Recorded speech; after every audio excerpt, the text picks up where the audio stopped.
Sport on SAfm. Hey, 5 minutes past 7 on SAfm, South Africa's news and information leader. This is Sport On. I'm Dwayne DeLocca, standing in for Thabiso Musia until Monday. And tonight, I got to start off by wishing everybody Happy Women's Month. Yes, Happy Women's Month. A brand new month, and a month in which we celebrate women, the legacy of women. And tonight in particular, we're going to be celebrating the legacy of an extraordinary, forward-thinking, pioneering woman. But I'll give you more hints and clues as to who we're going to be chatting about and who we're going to be talking to in studio and over the phone in just a few minutes. Sport on. We're going to be talking about plenty tonight on one topic in particular. Now, it is Women's Month, and we're celebrating the legacy of one of the most pioneering women internationally, the founder of the Special Olympics. Eunice Kennedy Shriver celebrated the birthday, would have been, on the 20th of July. Founder of the Special Olympics.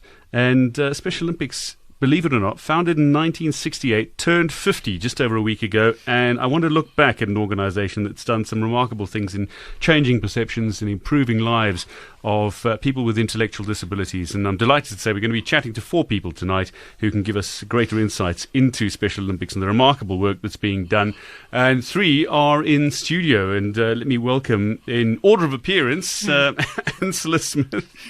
It's lovely to have you here, the CEO of Special Olympics South Africa. Thank you. Thanks, Dwayne. We have Romi Reinecke as well. Romi, very important voice from marketing and communications for Special Olympics Africa region. Thank you for joining us in the studio. And a man who has done it all as an athlete, a football official, a staff member, and he's pretty much everything. Jimmy Masina, it's great to have you here. Oh, thank you.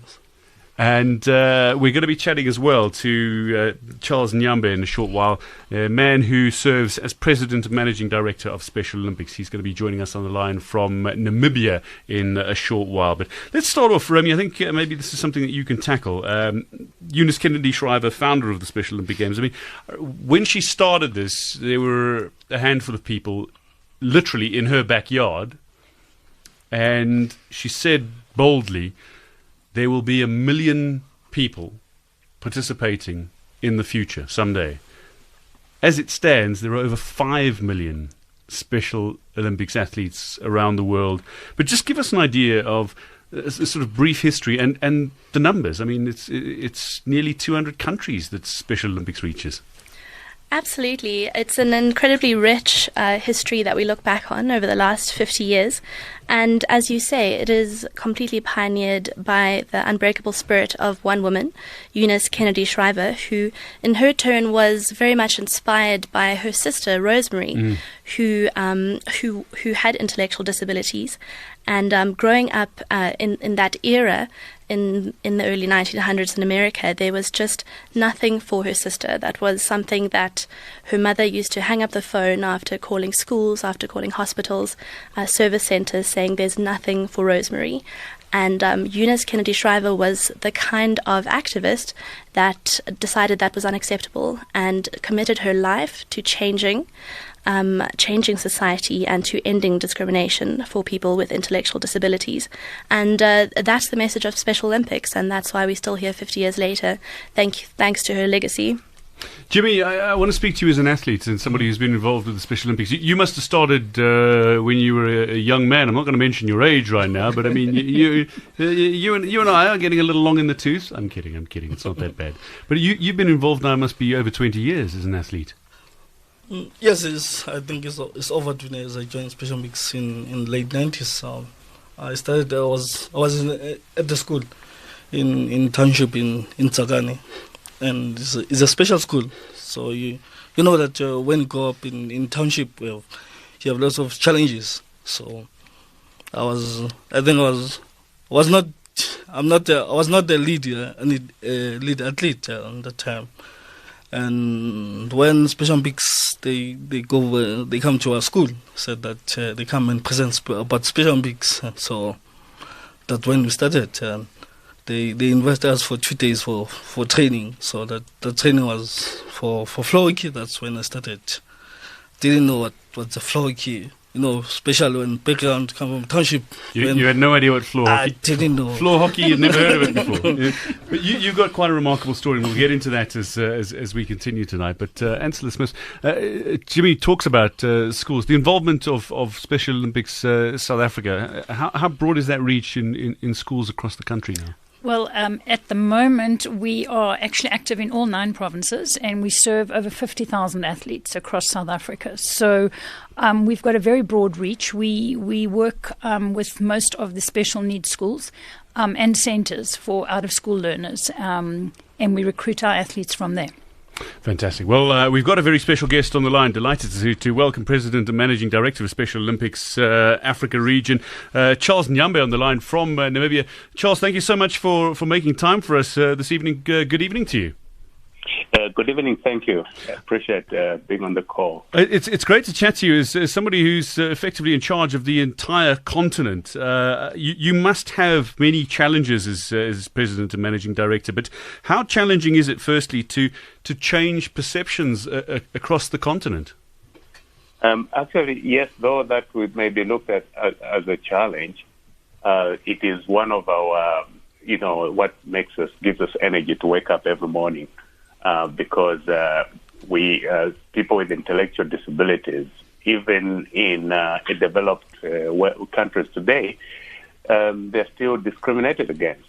So we in order to bring this message across the world, and especially in Africa, where intellectual disabilities are associated in some of Africa with witchcraft and so on and so forth.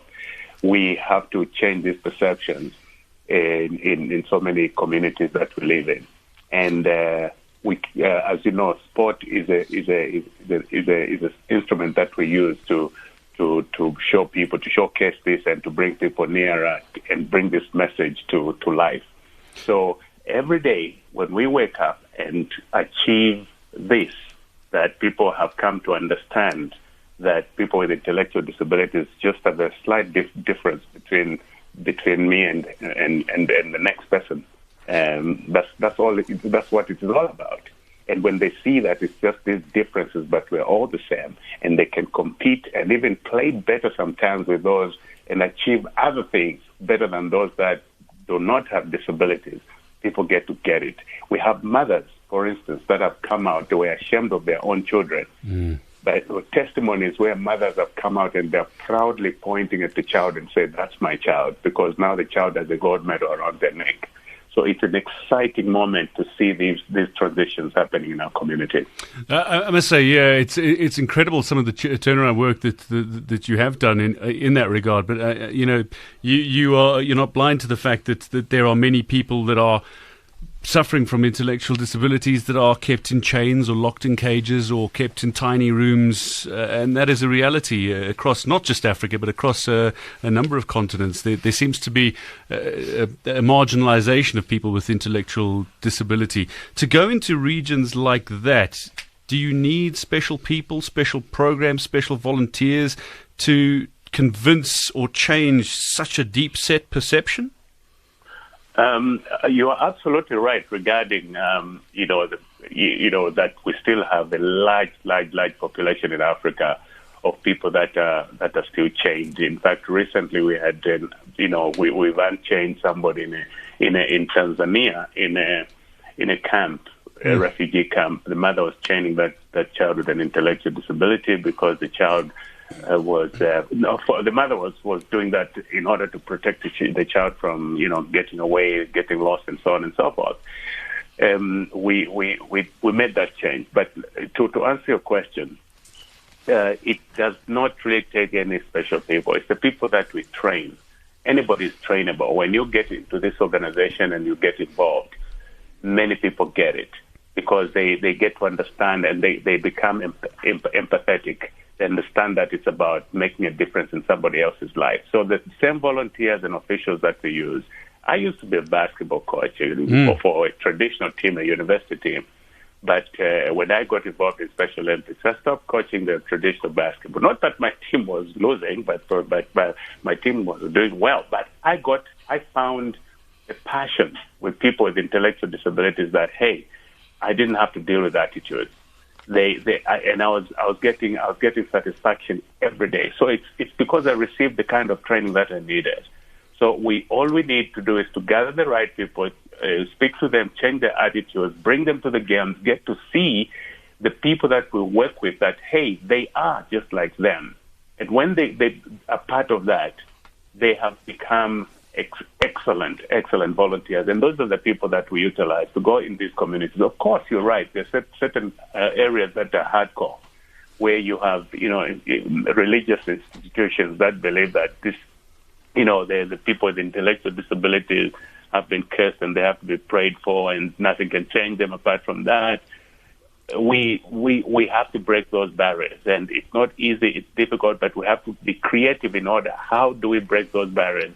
You may use sport, you may use health, because we also have health. We use other things. Unified sports is a big thing where you have those with and without intellectual disabilities playing together on the same field and making them, achieving inclusion. So there's so many tactics that we have to use. Get creative and penetrate those hardcore areas, and we've done that. But we still have a lot of work to go, and we appreciate media that is really getting us out in the air to ensure that we get Special Olympics aired out there and people understand who we really are. Mr. Nyambe, if I could just ask you to hold on to the line just a couple more minutes. We do need to get to a quick break, but we are shining the spotlight on Special Olympics who turned 50 just last month. We continue the talk with Jimmy, Ancilla and Romi in studio as well directly after this. Let's have the conversation. 0891 104 207.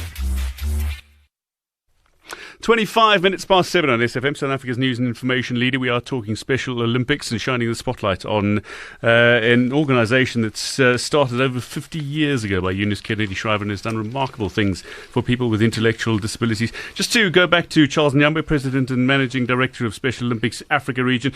Charles, if I could just touch on the fact that Special Olympics obviously has been growing throughout the Africa region quite dramatically, particularly in Southern and West Africa. Very large footprint for Special Olympics, but there are some countries that are glaringly omitted from a list of countries that are involved in Special Olympics, and certainly North Africa seems to be very much uninvolved, should I say. How are you trying to grow Special Olympics reach across the entire continent? Yeah, I'll tell you, thank you so much for that question. I mean, first and foremost, it is critical that you get the right leadership. Leadership, when you have selected the right leadership in a country to lead the Special Olympics Board of Directors, then it's a win. So selecting of leadership in a country that you are not aware of, that you don't know, is difficult. So that is the challenge that we normally have. But when we've finally made that breakthrough and we select leadership, then we go there, we train coaches and introduce Special Olympics. Secondly, the Africa region, when we talk about Special Olympics Africa region, it's not like the FIFA region. FIFA regions are 5 continents. Africa region has 7 regions. Now, Africa excludes Africa region, which I'm responsible for, and Romi is responsible for, and Jimmy, the Africa region, means excluding the Middle East, North Africa, the Arab-speaking countries. So we are Sub-Saharan Africa, meaning that West Africa, Central Africa, and East Africa, and Southern Africa.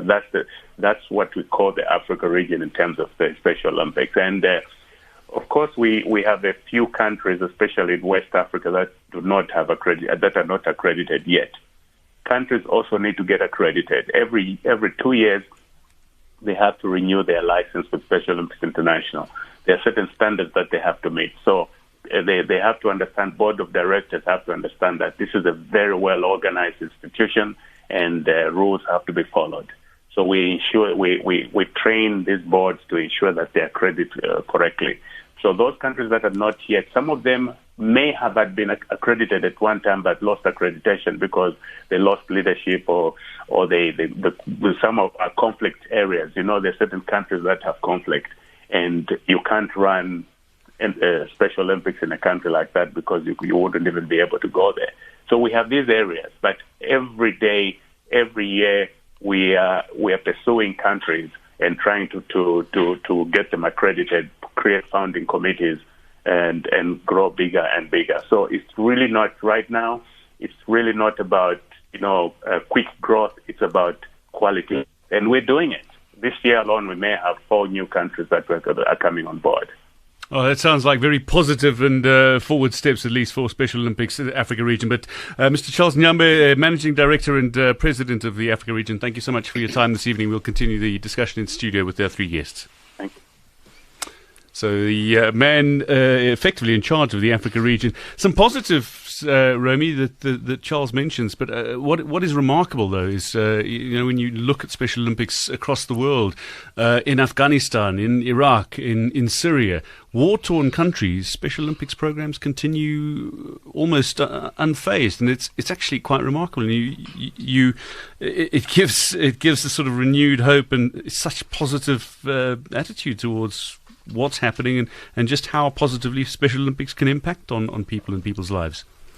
Absolutely. Looking back again to our founder, she gave a very powerful speech saying that, when you attend a Special Olympics Games and you understand the message of Special Olympics, you see that it's not about wealth, weapons or power.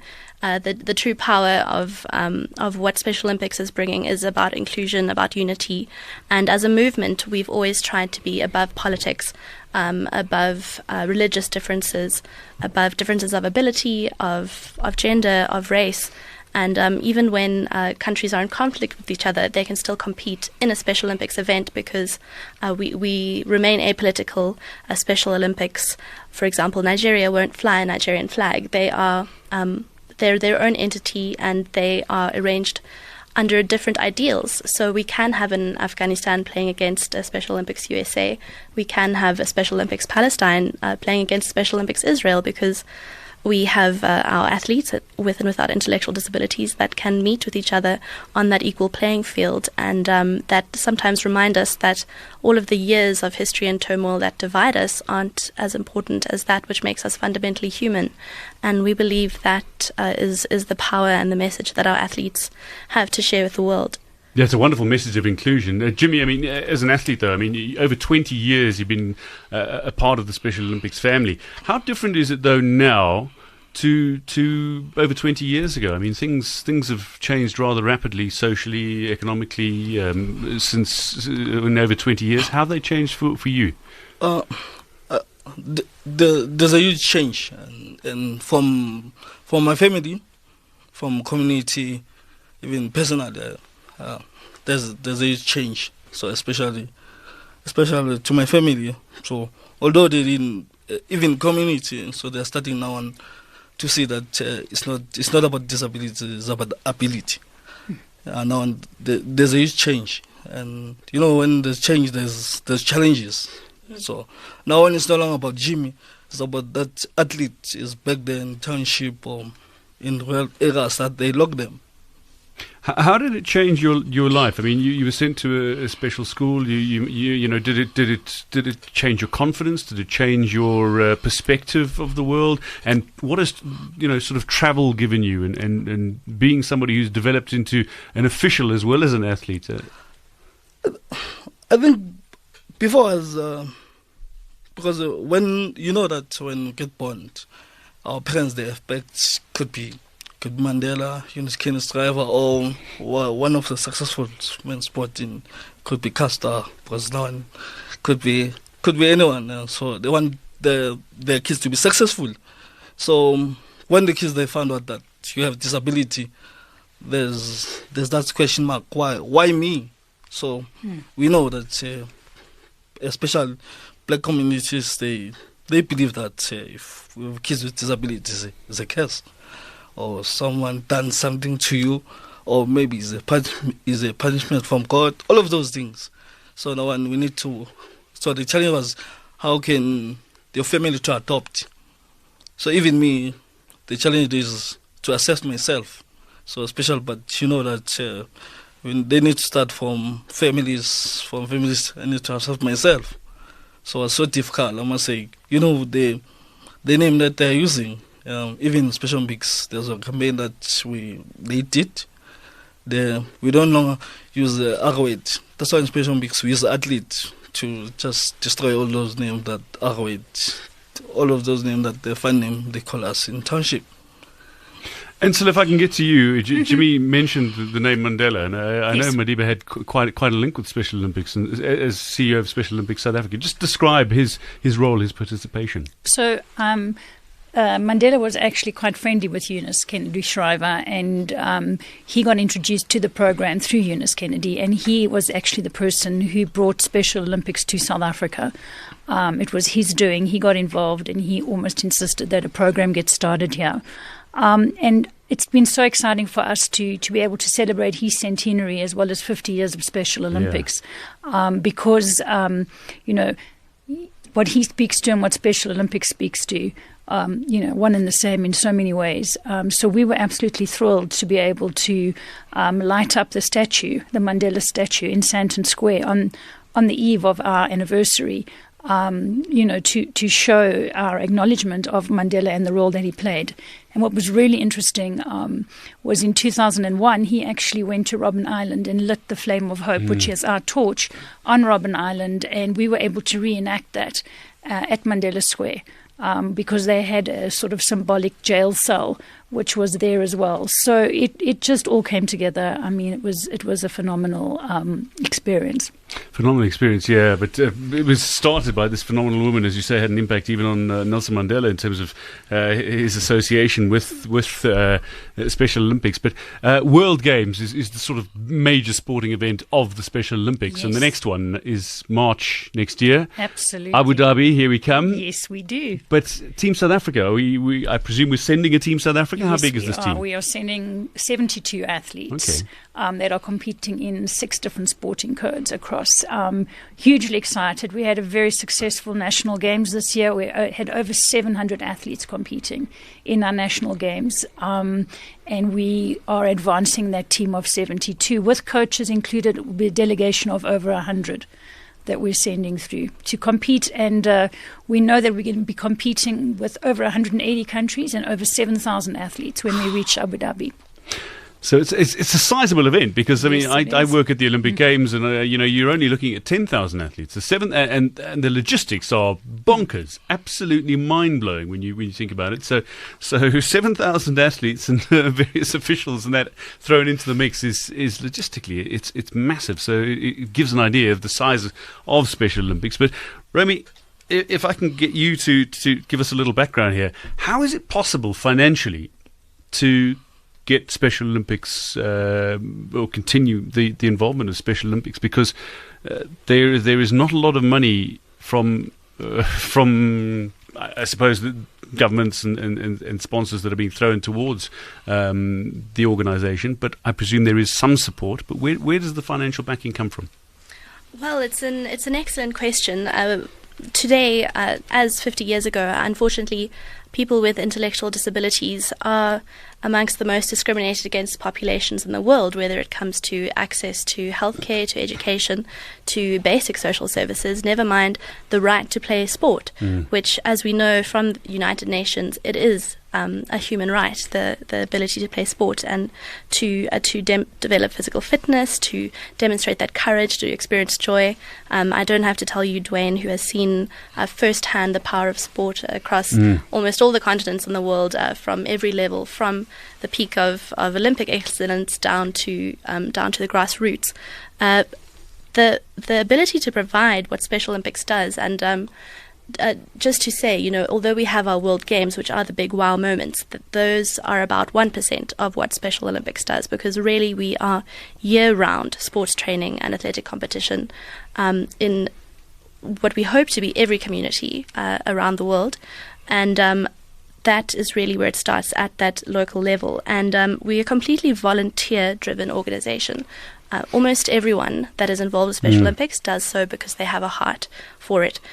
We rely on our volunteers, we rely on our coaches, our family members, our siblings, our partners, our donors. And yes, as the world advances and perceptions advance, we can look to governments for support to provide the same services to people with intellectual disabilities that they've been providing to other sectors of their population. But the need and the gap is still immense. Especially in African countries, you might find certain African countries that do not even recognize the existence of intellectual disabilities in legislation. And when you don't even have a language to discuss that sector of your population that very much exists, because we know, according to the World Health Organization, that about 2% of the world's population has an intellectual disability. So that's about 200 million people. So the need is huge. We only reach about 5.2 million athletes, which is an immense number on the resources that we have, but we don't want a single athlete left behind. Special Olympics within each country, we'll take Special Olympics South Africa as an example, has complete independence to fundraise for itself and to sustain its program for itself. Its board of directors operate on a completely volunteer basis, and it's up to them to find the partnerships and to think creatively to provide the best quality of service to our athletes as they can. And help comes from 1,000 different sectors. I think there's no one that we can say to them, you can't help Special Olympics. Absolutely, it comes from every source and every corner. We have our clinical directors, which are our physicians and doctors that provide free health screenings to athletes. We have ordinary parents and teachers that come forward and say, I want to be a Special Olympics certified coach. We have volunteers that work at events to make sure it's the best possible experience for our athletes. It's really incredible what the Special Olympics movement can achieve with so little the impact it has. And that's really what we've learnt from Eunice Kennedy Shriver is with the right will and with the right goals in mind, it is possible to bring people together and to reach just one more athlete and get them onto the sports field. So the need is huge, and we certainly have a lot of need in Africa region specifically, but I think we do incredible work with very little. But there's so much that someone can do to get involved, and you can see from the smallest donation, the smallest gift, the one afternoon of your time, the impact that you have, it keeps you coming back. That's at least something as a Special Olympics family, we can attest that once you see Special Olympics, you're hooked, you get it. And it'll keep you coming back, and that's really what sustains our organization over 50 years, and we hope for many, many more years. I hope so indeed, but plenty of effort behind the scenes. I can confirm as well. It's not simply volunteers. It's people with genuine passion that drives and motivates the help and and really the leadership that you see behind the scenes as well. It's incredible. Talk more about that in a moment. We go to a quick break on SAfm. 90 minutes to 7 on SAfm. This is Sport On. Dwayne DeLocca in for Thabisa Mosia tonight. You can tweet us at SAfm Radio, hashtag SAfm Sport On. SMS 40938. Call us 0891 104 207. WhatsApp 0614 104 107 or SMS 40938. Using the hashtag SAfm Sport On. We're talking Special Olympics 50-year anniversary. Quite incredible. So much I want to talk about, but I don't think we're going to have an opportunity to get through all of it tonight. But I think Romi was talking about just the incredible leadership behind the scenes that we do see, and I know I've experienced some of the people who are just incredibly motivated to help. They're generous with their time, with their money, and provide real opportunities. But from a South African perspective, Ancilla, how does anyone who wants to get involved, whether they want to find out about becoming an athlete or have a family member who wants to be an athlete, or somebody who wants to perhaps be a volunteer or a coach and maybe even help beyond that? How do they get involved? Well, I mean, it's really easy. People just need to get in touch with us. Right now, people, I think the easiest thing is to just send people to our Facebook page, which is Special Olympics South Africa on Facebook. All the details for our organization are there. And people can phone or leave a message on Facebook and just reach out and we'll get back to them. I think the most important thing to say to people who want to get involved is that there's no kind of prerequisite for what you need to offer. We really just believe whatever you love, whatever you're passionate about, share that with a Special Olympics athlete. I want to ask, from a personal perspective, broader terms, how does Special Olympics benefit lives beyond the sports field? Because, yes, you've got the children that come and they have a great day, for example, on a sports field. How does Special Olympics benefit their lives beyond that? Well, I think that the whole idea with Special Olympics is that we're looking at the community as a whole and not just specific athletes. So when we work within a community, we work with community members, number one, to create awareness about Special Olympics. We also work with family members to educate them around the needs of people with intellectual disabilities. We work with teachers, we work with community structures. So it's way more involved than just the actual athlete themselves. And also, as you mentioned, we have a huge health program. We've got another couple of initiatives that we run. We develop athlete leaders. We have something called youth activation, so get into it, where we encourage youth to become advocates. And we talk to them about inclusion and what the issues are around discrimination and actually give them the opportunities to advocate for Special Olympics. So I think that we really try to look at it holistically and look at the athlete holistically and look at the environment and the community that they're in and how we as Special Olympics can improve their lives on every single level. Jimmy, as somebody who's been involved across all those levels that I spoke about, from athlete to official to somebody who's part of the administration, effectively, of Special Olympics Africa, do you feel it's an organisation that's, I suppose, given a voice to the previously powerless? And from your perspective, what is that power of the Special Olympics? I think there's a huge change, then especially from where you come from. There's so many athletes that they advance from locally to national, from national to international. There's that voice awareness campaign that there's people with disability. We know that the challenge is people when you speak about disability, especially in Tokyo, they don't understand. They want to see a person that is on the wheelchair or physical. That's right, yes. Yeah, so they are trying to do more awareness about disability. Because if I'm Jim Masina, I would say, I have disability. I have to explain. So, that's right. Yeah, because when they see me, you look physically fit. Exactly. So now that's the challenge. So what they do, especially if they try to Volca, that there is intellectual disability. Yeah. I want to ask you about the World Games as well, because you're somebody who has an incredible record as an official at the World Games. And Jimmy, every time I see you, you have a smile on your face. But every time I see a photo of you officiating at the World Games, you look very serious. It's about the only time I ever see you serious. Well, you know that when you're on the beach, so like you need to focus. If otherwise you don't focus, you're gonna miss some of the sport and you know some of the foul that you're gonna miss. But if you're on your focus, even the athlete will see that. Your body language tell that you are focused, otherwise you're gonna lose. You are very focused. I love it. But you excited about Abu Dhabi next year?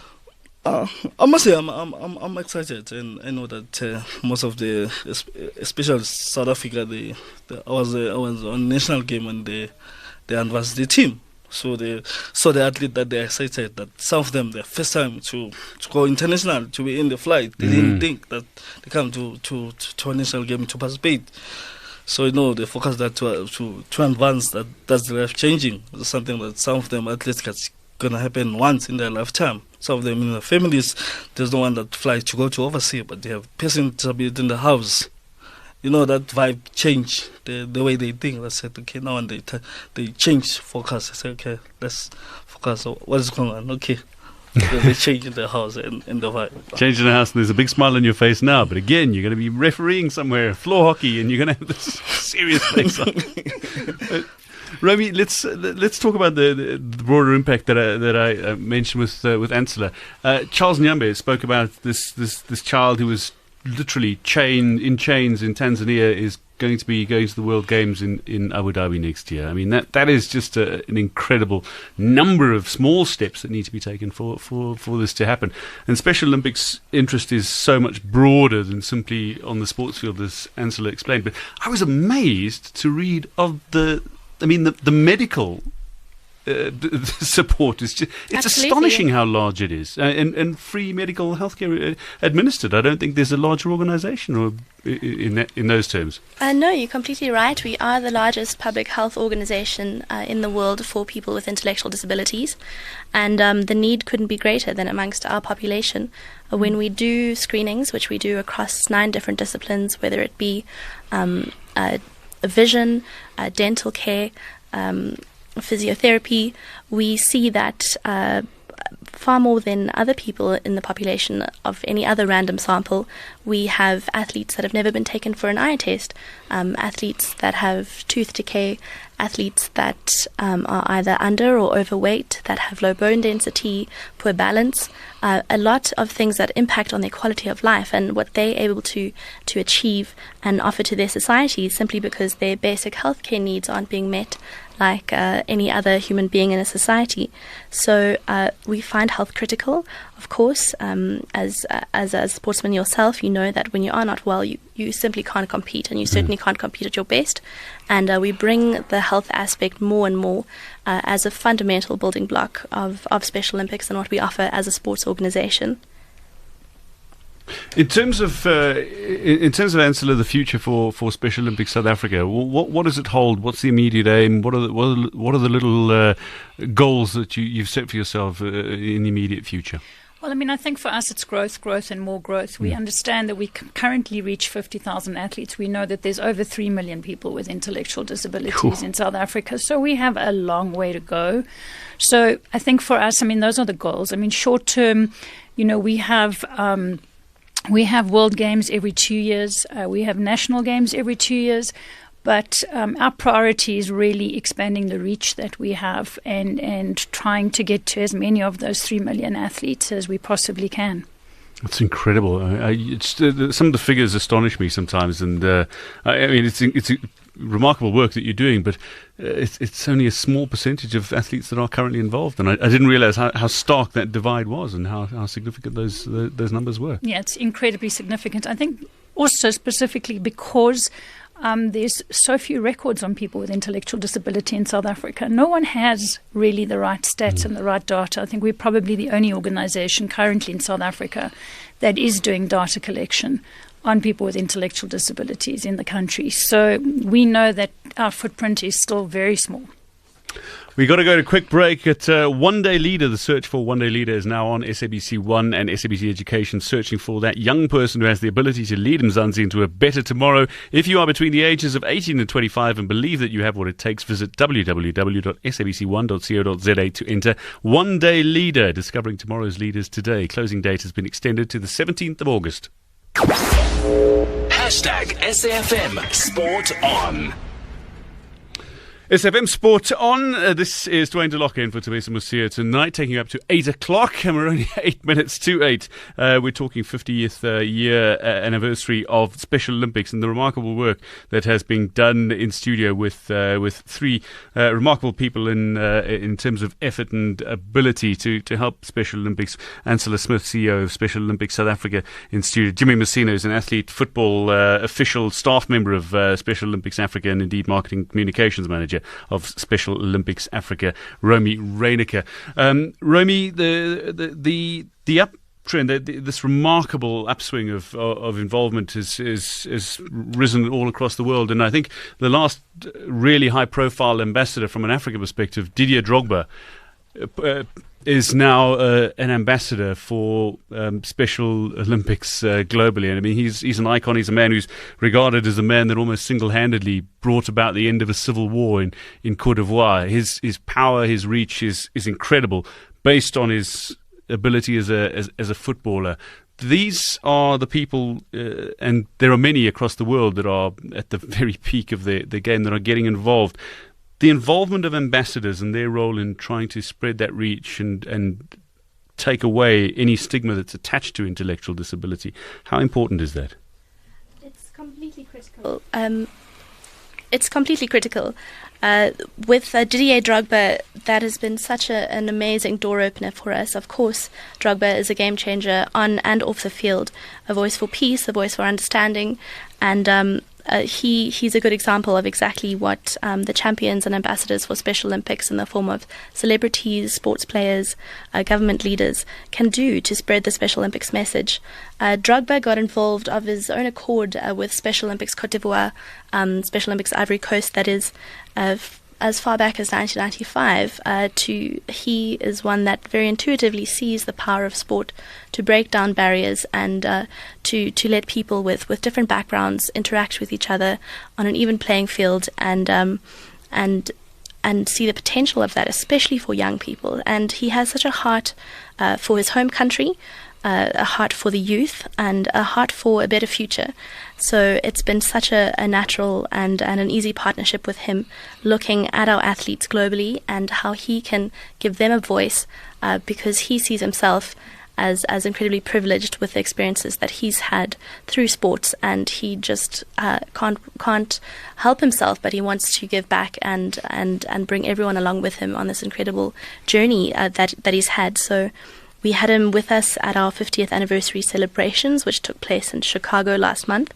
It was exactly 50 years ago on the Soldier Field Stadium that the first Special Olympics took place on 20th of July, and we were very privileged to be back there to have an eternal Flame of Hope monument, which is, of course, the Olympic flame that we light before every event, set up in for eternity as a physical monument in Chicago.